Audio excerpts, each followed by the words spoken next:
Question है arrange the following compounds in the increasing order of their property as indicated. पहले नंबर पे है बेटा एसिटैल्डिहाइड, सेकंड पे है एसीटोन, नेक्स्ट है di tertiary butyl ketone, third है फोर्थ है methyl tertiary butyl ketone, reactivity towards HCN। ठीक है जी। तो हमारे पास क्या है कि HCN के टुवर्ड्स हमने रिएक्टिविटी देनी है, तो हमने सारे एसिटैल्डिहाइड्स एसीटोन्स वगैरह लिख लिए। वी नो वेरी वेल कि जो हमारे पास CH3 ग्रुप होता है इसका प्लस आई इफेक्ट होता है, मतलब ये इंक्रीज़ करता है इलेक्ट्रॉन डेंसिटी। एंड अगर मैं हाइड्रोजन साइनाइड की बात करूँ तो हाइड्रोजन साइनाइड में CN नेगेटिव जो कौन सा अटैक करता है, न्यूक्लियोफिलिक अटैक करता है। किसके ऊपर? कीटोन के ऊपर या एल्डिहाइड के ऊपर। ठीक है, तो ये न्यूक्लियोफिलिक अटैक होता है। ठीक है जी। तो न्यूक्लियोफिलिक अटैक उतना ही ज़्यादा इजी होगा अगर मेरे पास कोई जो जिस पे अटैक होना है वो उतना ही बढ़िया इलेक्ट्रोफाइल होगा तो ही। ठीक है, यानी कि इलेक्ट्रॉन डेंसिटी जितनी कम होगी, जितनी इलेक्ट्रॉन डेंसिटी कम होगी मतलब जितने नंबर ऑफ CH3 ग्रुप्स जो है कम लगे होंगे, है ना। तो इस तरीके से हम जो है ऑर्डर को अरेंज करेंगे। देखो बेटा एसिटैल्डिहाइड में हमारे पास एक ही मिथाइल ग्रुप जो है प्लस आई इफेक्ट दे रहा है ना। कीटोन एसीटोन के केस में हमारे पास कितने हैं? 2 CH3 ग्रुप है, तो इलेक्ट्रॉन डेंसिटी बढ़ जाएगी, उतना बढ़िया इलेक्ट्रोफाइल नहीं रहेगा। उतना बढ़िया इलेक्ट्रोफाइल नहीं रहेगा तो न्यूक्लियोफाइल जो है वो इतनी इजीली अटैक नहीं कर पाएगा। ठीक है ना। फिर हमारे पास यहाँ पे क्या है, एक साइड पे मिथाइल है, एक साइड पे टर्शरी ब्यूटाइल है। देखो ना, मिथाइल टर्शरी ब्यूटाइल कीटोन था। ठीक है ना। तो ये सारे के सारे methyl group plus I effect डाल रहे, तो और भी ज़्यादा इलेक्ट्रॉन डेंसिटी बढ़ेगी, और भी ज़्यादा जो है न्यूक्लियोफाइल का अटैक डिफ़िकल्ट हो जाएगा। अब यहाँ पे दोनों साइड पे टर्शरी ब्यूटाइल कीटोन है हमारे पास। ठीक है, तो हमारे पास electron density to this electrophilic carbon increases to very much extent, मतलब सबसे ज़्यादा इंक्रीज़ हो जाएगी और न्यूक्लियोफाइल का अटैक सबसे ज़्यादा डिफ़िकल्ट हो जाएगा। ठीक है जी। नेक्स्ट है हमारे पास, ठीक है, सेकंड नंबर पे है हमारे पास क्या है, एक कंपाउंड ये है, दूसरा ये है, तीसरा ये है, चौथा ये है, और मुझे एसिडिक स्ट्रेंथ देखनी है। ठीक है, तो यहाँ पे हमारे पास ब्रोमीन ग्रुप लगा हुआ है, ओके, 2 कार्बन्स के ऊपर। ठीक है ना।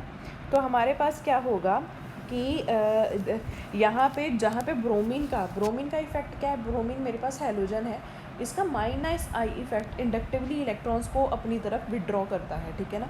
तो जितना ये एसिड के क्लोज होगा उतना ज़्यादा ये प्लस आई इफेक्ट से माइनस आई इफेक्ट से इलेक्ट्रॉन डेंसिटी जो है इलेक्ट्रोफिलिक कार्बन पे डिक्रीज़ करेगा और उतनी जल्दी H पॉजिटिव रिलीज़ होगा। ठीक है। अब देखो यहाँ पे एसिडिक पार्ट के बिल्कुल क्लोज है ब्रोमीन, तो ये बिल्कुल इलेक्ट्रॉन डेंसिटी को क्या कर देगा, डिक्रीज़ कर देगा, जिसकी वजह से H पॉजिटिव रिलीज़ हो जाएगा। वेयर एज यहाँ पे ब्रोमीन जो है एक नेक्स्ट कार्बन पे आ गई, मतलब दूर हो गया, इंडक्टिव इफेक्ट जो है कम हो गया इसका इस कार्बन पे। ठीक है, और इलेक्ट्रॉन डेंसिटी भी क्या हो गई, कम होगी, तो ease of release of H positive जो क्या है वो डिक्रीज़ हो जाएगा। ठीक है ना। नेक्स्ट है हमारे पास यहाँ पे तो कुछ भी नहीं लगा हुआ, कोई भी इंडक्टिव इफेक्ट नहीं है, तो ये बेसिकली अपनी एसिडिक स्ट्रेंथ को शो करेगा। Whereas in this acid, तो यहाँ पे हमारे पास मिथाइल सब्सटीट्यूएंट है, वो प्लस आई इफेक्ट जो है ज़्यादा अमाउंट में देंगे। ठीक है, जिसकी वजह से, हाँ जी, प्लस आई इफेक्ट जो है ज़्यादा अमाउंट में मिलेगा इन दिस क्वेश्चन। ठीक है ना। तो उतना ही ज़्यादा जो है एसिड जो है वो वीक होगा। ठीक है, ओके। नेक्स्ट है benzoic acid.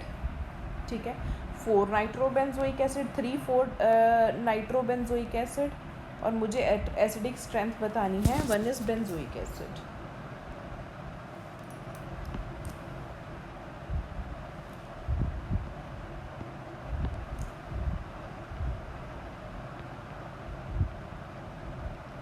Benzoic acid number 1, 4 nitrobenzoic acid,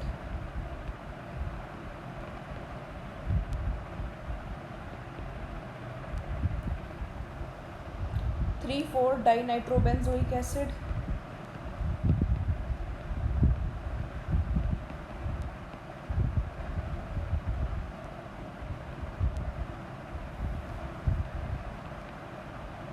और क्या है 4 मिथॉक्सी बेंजोइक एसिड।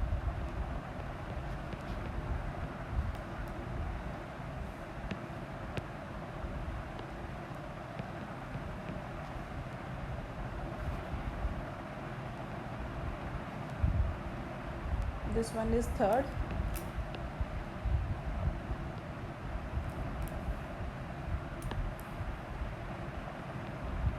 और ये हो गया मेरे पास फोर्थ।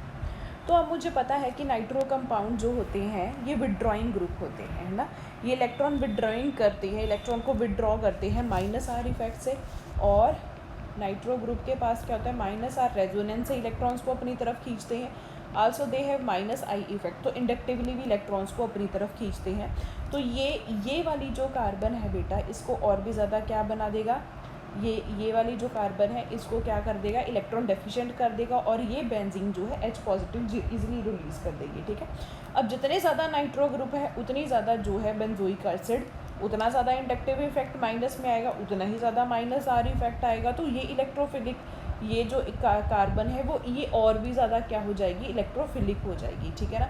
तो यहाँ पे H पॉजिटिव का रिलीज सबसे ज़्यादा होगा, ठीक है, यानी कि 3 जो है वो सबसे ज़्यादा एसिडिक होगी, देन सेकेंड, ठीक है, देन अब फर्स्ट और फोर्थ में देखना है, ठीक है।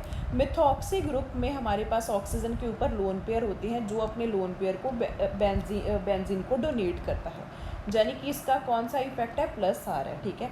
यानी कि ये इस कार्बन के ऊपर, यानी इस कार्बन पे नेगेटिव चार्ज लेके आ रहा है, मतलब इस कार्बन के ऊपर इलेक्ट्रॉन डेंसिटी क्या हो गई, इंक्रीज हो गई due two plus are effect. Electron density increase होगी तो ये H पॉजिटिव जो है इजीली रिलीज़ नहीं हो पाएगा, ठीक है ना। तो ये प्लस आर इफेक्ट की वजह से सबसे वीक एसिड है। अब यहाँ पे कोई भी प्लस आर ग्रुप नहीं लगा हुआ, इलेक्ट्रॉन डेंसिटी उतनी नहीं बढ़ेगी, तो ये उतना ज़्यादा जो है लेस एसिडिक नहीं होगा, so it will be more acidic then that of 4। तो थर्ड नंबर पे हमारे पास कौन सा आएगा, फर्स्ट, और लास्ट पे आ जाएगा फोर्थ, ठीक है जी। तो ये inductive effect and resonance effect है जिनके बेसिस पे हम एसिडिक और बेसिक स्ट्रेंथ को क्या कर सकते हैं, एक्सप्लेन कर सकते हैं। Thank you.